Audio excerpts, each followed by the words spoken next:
राजद नेता तेज प्रताप यादव के हालिया बयान के बाद बिहार की राजनीति में हलचल तेज हो गई है। उनके बयान को लेकर सत्ता पक्ष और विपक्ष के नेताओं के बीच लगातार बयानबाजी जारी है। भाजपा और जदयू नेताओं ने उनकी बयान की आलोचना की, जबकि राजद नेताओं ने कहा कि उनके बयान को गलत तरीके से पेश किया जा रहा है। राजनीतिक जानकारों का मानना है कि चुनाव नजदीक आते ही इस तरह के बयान और राजनीतिक आरोप प्रत्यारोप बढ़ सकते हैं।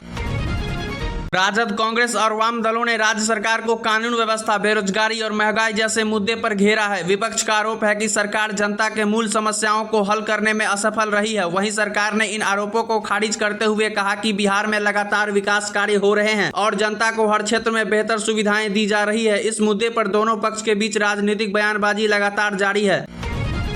ग्रामीण विकास विभाग ने सभी जिलों के अधिकारियों को पंचायत स्तर पर चल रही योजनाओं की नियमित निगरानी करने के निर्देश दिए हैं। सरकार चाहती है कि सड़क, नाली, पेयजल और आवास जैसी योजनाओं का लाभ समय पर लोगों तक पहुंचे। अधिकारियों से कहा गया है कि किसी भी तरह की लापरवाही पाए जाने पर तुरंत कार्रवाई की जाएगी। सरकार का कहना है कि ग्रामीण क्षेत्रों के विकास पर विशेष ध्यान दिया जा रहा है। राज्य सरकार बिहार में औद्योगिक विकास को बढ़ावा देने के लिए नई औद्योगिक परियोजनाओं पर काम कर रही है। उद्योग विभाग का कहना है कि निवेश बढ़ाने से युवाओं को रोजगार के अधिक अवसर मिलेंगे। सरकार निवेशकों को बेहतर सुविधाएं देने की योजना बना रही है ताकि अधिक से अधिक कंपनियां बिहार में उद्योग स्थापित करें। बरसात और बढ़ते जलस्तर को देखते हुए गंगा नदी के किनारे बसे जिलों में प्रशासन को पूरी तरह सतर्क रहने के निर्देश दिए गए हैं। एनडीआरएफ और एसडीआरएफ की टीमें भी आवश्यक स्थानों पर तैयार रखी गई है। लोगों से नदी के किनारे अनावश्यक रूप से नहीं जाने की अपील की गई है। प्रशासन का कहना है कि किसी भी आपात स्थिति से निपटने के लिए सभी इंतजाम पूरे कर लिए गए हैं।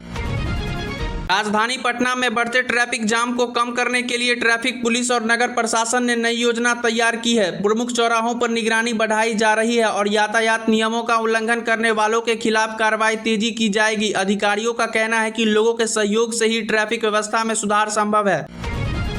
बिहार सरकार सरकारी सेवाओं को पूरी तरह डिजिटल बनाने की दिशा में लगातार काम कर रही है। कई विभागों की सेवाओं को ऑनलाइन किया जा रहा है ताकि लोगों को सरकारी कार्यालयों के चक्कर न लगाने पड़े। सरकार का कहना है कि इससे पारदर्शिता बढ़ेगी, भ्रष्टाचार में कमी आएगी और लोगों का समय भी बचेगा। आने वाले समय में और भी कई सेवाएं ऑनलाइन उपलब्ध कराई जा सकती है। राज्य सरकार युवाओं को रोजगार के योग्य बनाने के लिए कौशल विकास कार्यक्रमों का विस्तार कर रही है। विभिन्न प्रशिक्षण केंद्रों पर नई तकनीकों और रोजगार से जुड़े कोर्स शुरू किए जा रहे हैं। सरकार का मानना है कि इससे युवाओं को निजी और सरकारी दोनों क्षेत्रों में बेहतर अवसर मिलेंगे। प्रशिक्षण पूरा करने वाले युवाओं को रोजगार से जोड़ने का भी योजना बनाई जा रही है।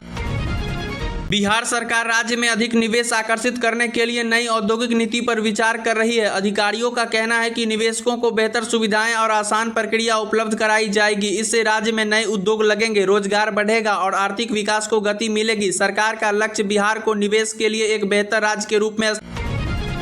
बिहार में विधानसभा चुनाव की तैयारियों के बीच सभी प्रमुख राजनीतिक दल पूरी तरह सक्रिय हो गए हैं। भाजपा, जदयू, राजद, कांग्रेस और अन्य दल लगातार जनसभाएं, संगठनात्मक बैठकें और जनसंपर्क अभियान चला रहे हैं। नेताओं के दौरे बढ़ गए हैं और चुनावी रणनीति पर लगातार मंथन हो रहा है। राजनीतिक विश्लेषकों का मानना है कि आने वाले महीनों में बिहार की राजनीति और अधिक गरमाएगी। अब सभी की नजर इस बात पर है कि जनता किस मुद्दे को सबसे अधिक महत्व देती है और चुनाव में इसका क्या असर देखने को मिलेगा।